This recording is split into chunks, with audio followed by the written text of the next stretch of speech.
Howdy! Welcome to Aspire Mountain Academy. I'm Professor Curtis, your instructor for this course in Introductory Statistics.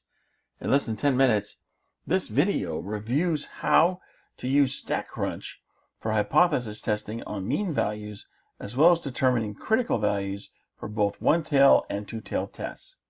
Let's get started. So, conducting a hypothesis test on a mean value in StatCrunch, there's really one option that you're going to use for most of your problems. Most of the time, you're not going to know what the population standard deviation is.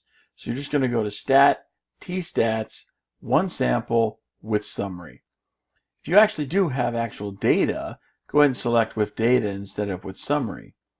And because you're working problems multiply, one after the other, you don't have to go through these menu options every time that you want to conduct a hypothesis test. Just go ahead and go to the options button there on the top of your results window, and then in the drop down select edit. You can go back into the options field and select new values that you're going to use for a new hypothesis test. Hit compute, come out with your values, do what you need to do. So if you want to use the menu options over and over again, you can, but you don't have to.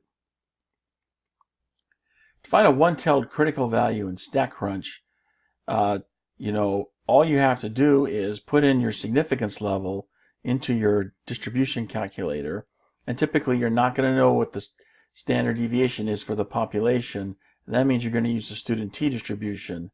So pull up your t calculator, and then the degrees of freedom, remember, is 1 minus the less than the sample size.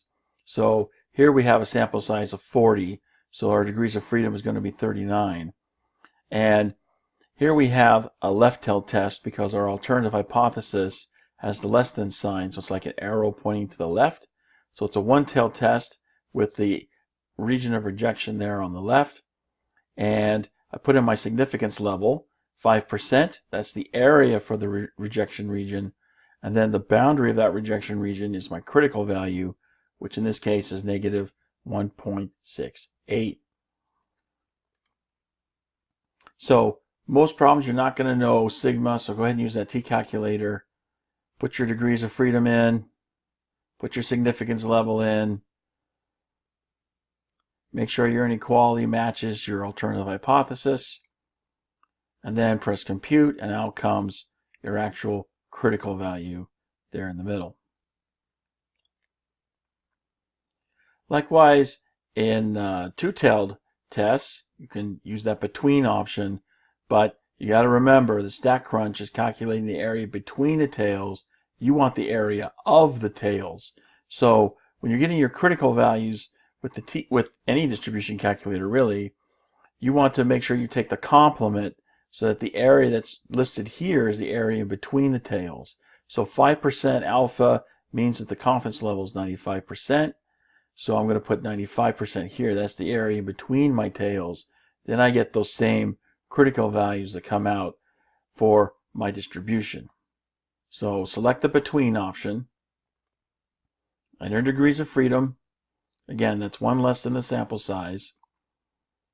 Remember, you're calculating the area in between the tails with the between option.